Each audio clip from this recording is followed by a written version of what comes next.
সায়ন্তর বিরুদ্ধে গুরুতর অভিযোগ প্রাক্তন প্রেমিকাদের। সোশ্যাল মিডিয়ায় বেশ বিখ্যাত। জগদ্ধাত্রী সিরিয়ালে কাকনের হবু বর কি করেছেন জানেন?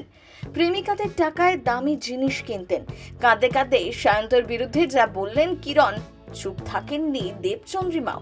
এমনকি প্রিয়াঙ্কার সাথেও সম্পর্ক টেকেনি তার। তিন মহিলাই তো মিথ্যে হতে পারে না। আচ্ছা, এমন কি করেন শান্ত যে কারণে একের পর এক প্রেমিকা তাকে ছেড়ে চলে গিয়েছে? যা অভিযোগ উঠছে তাতে গায়ে কাঁটা দেবে আপনার। সম্পর্ক ভেঙেছে শান্ত মোদক আর কিরণ মজুমদারের, আর তা নিয়ে ইউটিউবে ভিডিও করে একে অপরের বিরুদ্ধে নানা অভিযোগ তুলছেন তারা।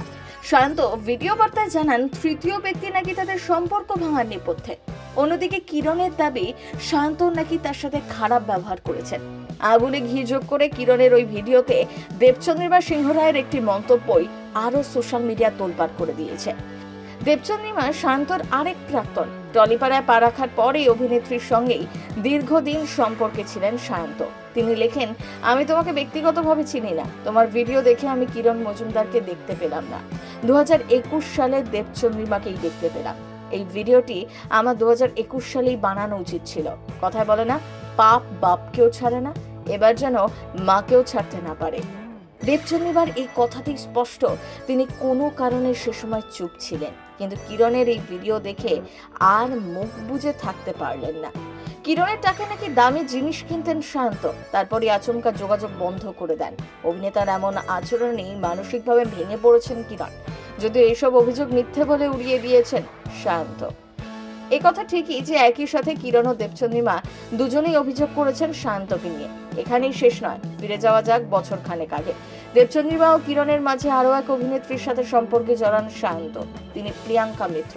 মূল প্রেম ছিল তাদের, একসঙ্গে ভিডিও বানাতেন দুজন, কিন্তু সেই সম্পর্ক তো টিকলো না। কেন? প্রিয়াঙ্কা সেই সময় সেই প্রেমকে তকমা দিয়েছিলেন অসুস্থ সম্পর্ক, যদিও সেই সময় প্রিয়াঙ্কাকেই কাঠগড়ায় দাঁড় করানো হয়। তবে আজ নেটিজেনদের সমর্থন কিন্তু তাদের দিকে। তিন মহিলা একই সুরে কথা বলছেন, তারা তো আর মিথ্যে হতে পারে না।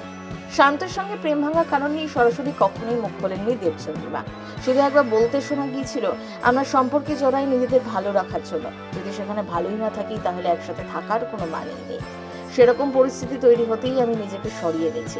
কখনো প্রিয়াঙ্কা এই সম্পর্ককে অসুস্থ বলেছেন, আবার কখনো কিরণ একই সুরে অভিযোগ তুলেছেন। শান্ত নিজেই কি তবে আসল সমস্যা? নেটিজেনদের মনে প্রশ্ন তো উঠছেই। প্রথম বাংলা ব্যুরো।